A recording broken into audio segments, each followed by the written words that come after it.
The phone rang at exactly 3 a.m., cutting through the silence of Leora's tiny studio apartment like a scalpel. She jolted awake on the couch, textbooks scattered across her chest, the glow of unpaid hospital bills on her laptop screen still burning her eyes. The caller ID read unknown. She almost let it go to voicemail, nobody good calls at 3 a.m. But the ring kept going, insistent, almost desperate. She pressed accept. A man's voice came through, old, trembling, paper thin. Is this Leora Vale? She sat up straight. Nobody outside the hospital and the billing department knew her full name. Yes, she answered, voice rough from sleep and worry. A pause, then a cough that sounded like it hurt. I'm going to die tonight. The doctors gave me hours, maybe less. I have no one. Please come to Cresthaven Mansion. One night. Just stay with me until sunrise. I'll pay $100,000, cash, right now. Leora's heart stopped. 100,000. Her little brother Milo's next round of chemo. The deposit the hospital demanded by tomorrow morning. She opened her mouth to say no, this had to be a scam, a sick prank, but the voice broke. I'm begging you, Dawn, to let me die alone. Thunder growled outside her window. Rain hammered the glass like it was trying to get in. She looked at the stack of overdue notices, at the photo of 8-year-old Milo hooked to machines, smiling anyway. Address, she said. The line crackled. An address came north end of the county. The old Cresthaven estate everyone whispered was cursed. Then a soft click. Call ended. 30 seconds later, her banking app pinged. A pending deposit, $100,000. Sender, E-Crest. Memo. For one night. Leora stared at the screen until the numbers blurred. She grabbed her keys, her raincoat, the old stethoscope she still carried like a talisman, and ran. The drive took 40 minutes on slick, empty roads.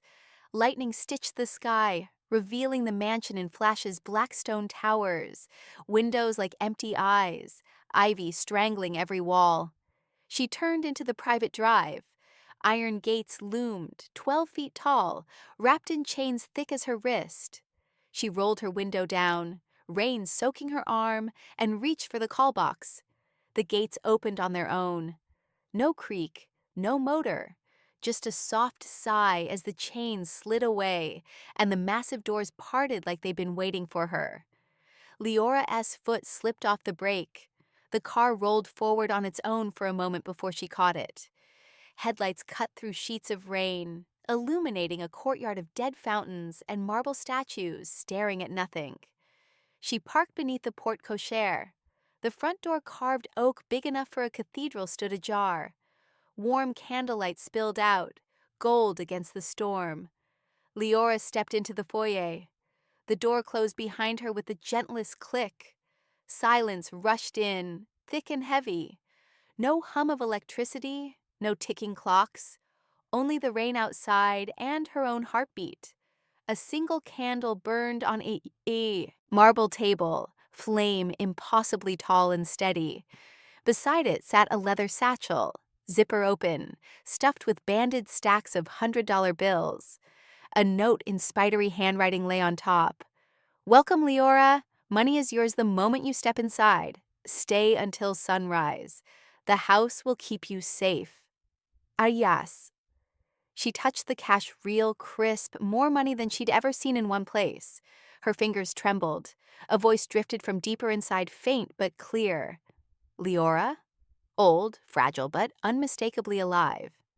She followed the sound through corridors lit only by candles that hadn't been there seconds ago, past portraits of stern men and elegant women whose eyes seemed to track her. The air smelled of roses and old books and something electric, like the moment before lightning strikes. She found him in the library. Elias Crest sat in a high-backed leather chair beside a dying fire, wrapped in blankets despite the warmth. 87, maybe 90. Skin paper thin, eyes milky blind, yet fixed on the exact spot where she stood. An oxygen tube curled beneath his nose. Every breath rattled like dry leaves. He lifted one shaking hand. You came. he whispered, tears already cutting tracks down hollow cheeks. Thank you. Leora crossed the room, knelt, took his hand. It was ice cold, bones light as a bird. I'm here, she said, voice cracking, until sunrise. Elias smiled, small and heartbreaking. Good, he breathed, because at 3:33 the house wakes up, and there are rules you must never break. He squeezed her fingers with surprising strength. Whatever you do, don't open the red velvet door on the second floor. And when you hear the piano from the basement, follow it. Lightning flashed outside, illuminating the room for one frozen second. In that flash, Leora sawed a single red rose in a crystal vase on the mantel. Fresh, impossible, water beaded like tears. Elias closed his blind eyes. Stay with me, he whispered, just until the light comes back. The fire crackled higher, though no log had been added. Somewhere deep in the mansion, a clock that hadn't ticked in decades began to chime slow, deliberate, counting down to 3:33. Leora sat on the rug beside his chair, still holding his hand, the satchel of money forgotten at her feet, and waited for the house to wake up. Elias's hand stayed in hers, cold but clinging, while the fire climbed higher without any new wood. The library smelled of roses now, thick and sweet, though only the single bloom on the mantel should have been there. Leora's pulse slowed to match the old man's ragged breathing. Outside, the storm raged harder, wind screaming around the mansion like it wanted to. He spoke first, voice barely louder than the rain. Rule 1, he rasped, never open the red velvet door on the second floor. It's painted the color of fresh blood. You'll know it when you see it. Leora nodded, even though he couldn't see. Rule 2. At exactly 3:33 a.m., the house will wake up. Lights will change. Doors will move. Don't be afraid. It only wants to help. His fingers tightened. Rule 3. When you hear piano music coming from the basement, follow it, no matter what. Promise me, I promise, she whispered. Elias exhaled, long and shaky, as if he'd been holding that promise for decades. He began to talk then soft, wandering stories that felt like confessions, about a wife who died giving birth to their only daughter, about inventing something too bright for the world in the 1980s, about boardrooms full of men in suits who smiled while they took everything, about the car crash the newspapers called tragic, but he called murder, about 40 years of hiding, waiting, paying doctors in cash to keep a heart beating that the world believed had stopped. Leora listened, tears sliding hot down her cheeks. Every candle in the room burned taller when he spoke of his daughter. Every candlelight flickered across portraits on the walls, and for split seconds, the painted faces looked younger, happier, alive. At 2:47 a.m., the temperature dropped 10 degrees in a single breath. Frost crawled across the inside of the windows, though the fire roared. Elias's grip slackened. She's waiting downstairs, he murmured. Always waiting. The machines keep her body perfect, but her soul walks the halls at night looking for me. That's why the house is never dark. It is afraid she'll be scared. Leora's throat closed. Your daughter, she is alive?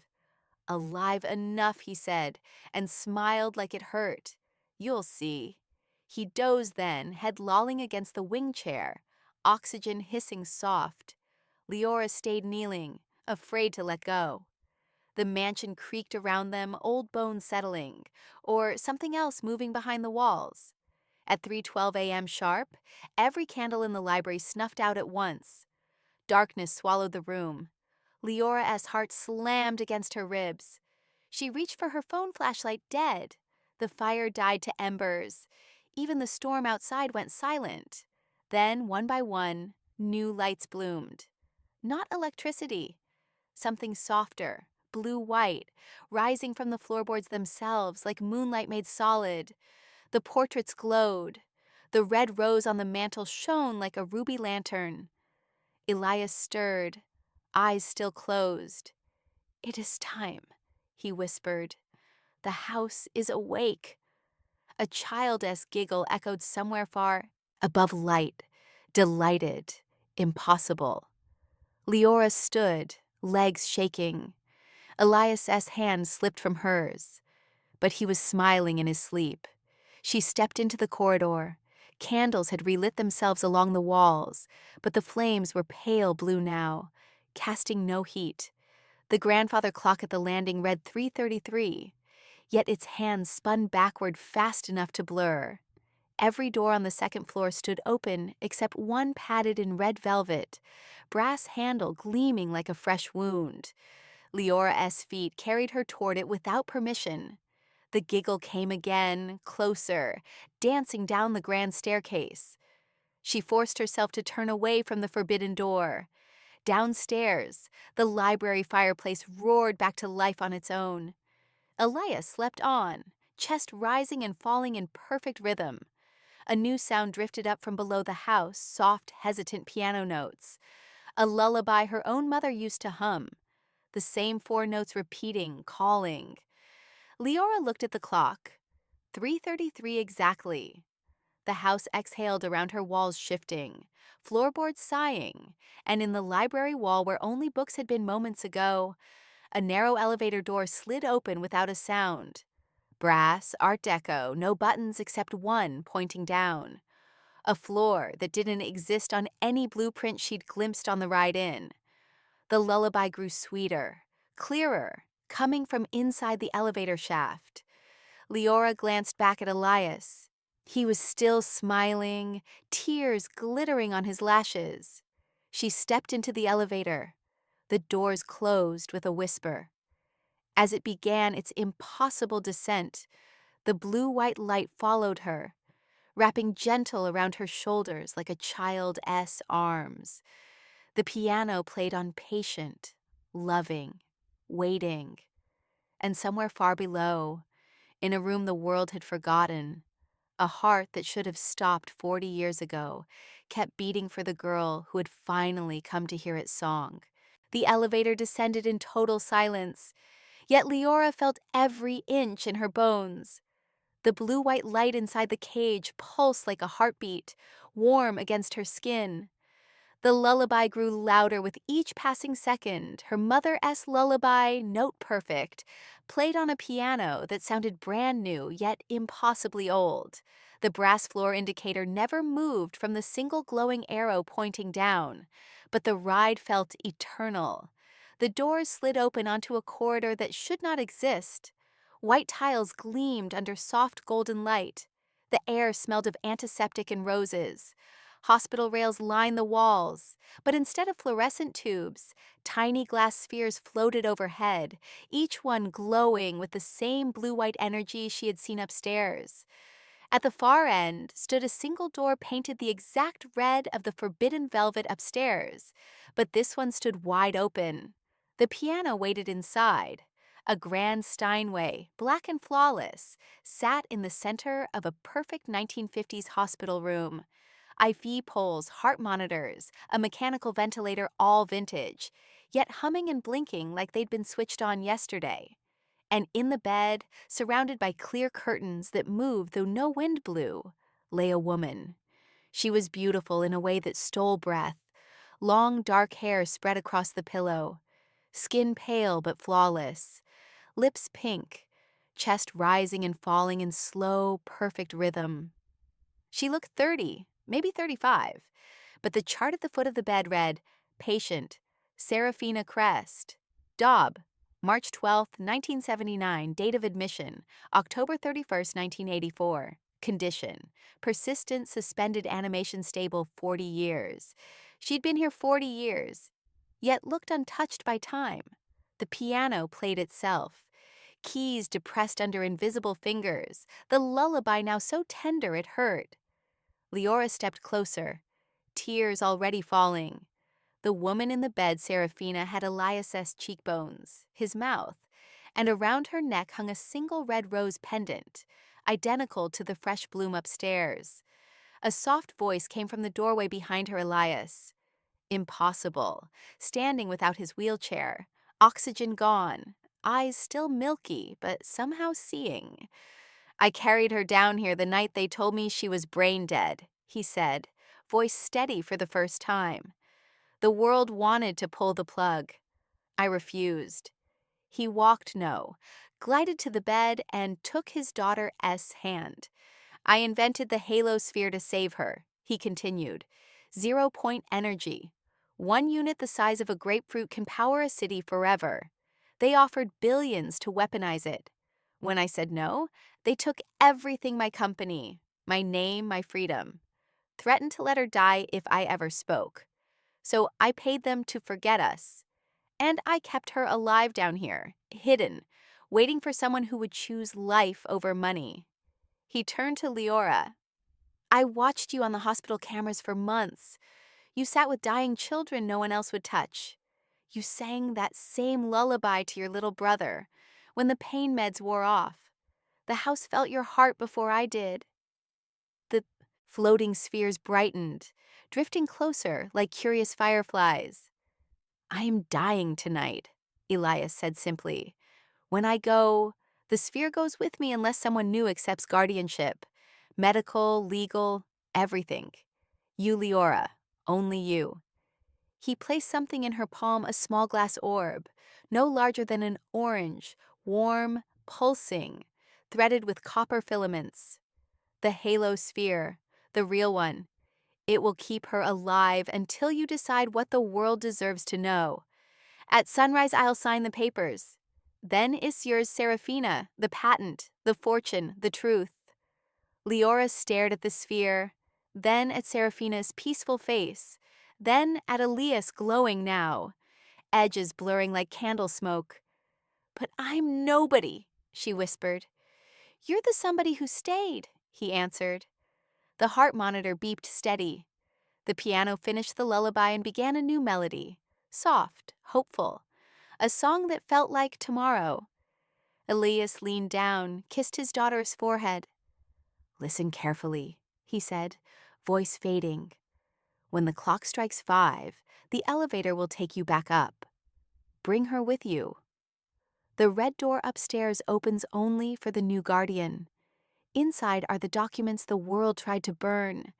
He began to dissolve, light pouring out of him, flowing into the sphere in Leora's hand. Tell her I waited, he whispered. Tell her I never left. The last of him became pure light, rushing into the halo sphere until it blazed like a captive star. The room filled with warmth. Serafina's fingers twitched. The heart monitor beeped faster. Leora stood alone with the sleeping woman and the glowing miracle in her palm. Upstairs, the grandfather clock that had run backward all night suddenly began to chime forward, slow, deliberate, counting down to sunrise. The elevator doors slid open behind her, waiting. Leora slipped the sphere into the cradle beside Serafina's bed. It locked in with a soft click. Machines hummed brighter. The woman's chest rose deeper, color blooming beneath her skin. Leora took her hand. Ivy got you, she said, both of you. The piano played on gentle, triumphant now, as the elevator carried them upward toward a sunrise that would change everything. The house sighed around them, walls settling into peace for the first time in 40 years, every candle burning gold again, ready to greet the morning with 2 women and 1 small star that was finally ready to light the world. The elevator doors opened directly into the library at exactly 4:58 a.m. The fire had rebuilt itself into a gentle blaze. Elias's empty chair waited beside it, blanket folded neatly, oxygen tank gone. Dawn light soft rose and gold poured through the windows for the first time in decades, painting the room like a promise. The halo sphere hovered above the cradle on a rolling medical stand that had definitely not been in the elevator a moment ago, casting a perfect circle of warm light around the bed. Serafina lay on fresh white linens that had appeared in the night, breathing on her own now, color high in her cheeks, dark lashes fluttering against dreams. The machines were silent. Only the sphere hummed, soft as a lullaby. Leora stood frozen in the doorway, still holding Serafina's hand. The red velvet door at the top of the grand staircase creaked open by itself. A breeze that smelled of spring carried down the scent of ink and old paper. Leora wheeled the bed toward the stairs. The mansion helped every step flattened into a gentle ramp. The wheels rolled smooth as if on air. She reached the second floor without effort. The red velvet door stood wide. Inside was an office frozen in 1984 mahogany desk, green banker S lamp, walls lined with filing cabinets, and framed patents stamped "Cancelled" in brutal red. A single leather folder waited in the center of the desk, tied with a red ribbon. Beside it sat a fountain pen and a fresh red rose in a crystal vase. Leora opened the folder. Page 1, a new patent application, dated today, titled Halosphere Zero-Point Resonance Energy Generator. Inventor listed as Dr. Elias Crest. Co-inventor and legal successor, Leora Vale, MD, pending. Page 2, Serafina Crest, as updated medical power of attorney and living will guardian, Leora Vale. Page 3, a revised last will and testament of Elias Crest, leaving every remaining asset, liquid fortune, properties, and all rights to the Halosphere, to Leora Vale and Serafina Crest, jointly. Page 4, a single handwritten letter in Elias S. spidery script. My dearest girls, if you are reading this, I am light now. The world took everything but the two things that mattered, my daughter, and the dream that kept her breathing. I hid them both too long. Leora, you gave a dying man the only thing he ever truly wanted, someone to stay. In return, I give you the only thing I ever truly owned. Tomorrow. Wake her gently. Love her fiercely. Light the world loudly. And when she asks who kept the candles burning for 40 years, tell her it was her father and a stranger who became family in one night. Thank you for bringing the sunrise home. Forever your debtor, Elias. A tear fell from Leora's cheek onto the page, and the ink bloomed like a rose. Behind her, Serafina stirred, a soft gasp, fingers tightening around Leora's hand, eyes the exact color of Elias's clear now, alive, opened and fixed on Leora's face. Where? The voice was rusty from 40 years of silence, but warm, wondering. Leora smiled through tears. You're home, and you're safe. Your father made sure of it. Serafina's gaze drifted to the Halosphere, recognition dawning like sunrise in her eyes. He waited, she whispered. Every single day, Leora answered. Serafina sat up slowly. No pain, no weakness, the sphere's light wrapping around her like a blanket. She reached out, touched the glowing orb, and it brightened in greeting. Outside, the actual sun crested the horizon. Golden light poured through every window of Cresthaven Mansion, stronger than any bulb, warmer than any fire. The sphere answered its glow, spreading outward in perfect rings. Street lamps in the distant city flickered, then steadied on halo power. Hospital lights that had browned out every night for years blazed steady. Traffic signals woke without the grid.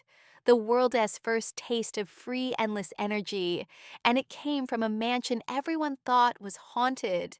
Serafina stood bare feet on Persian rug, legs strong, and walked to the window.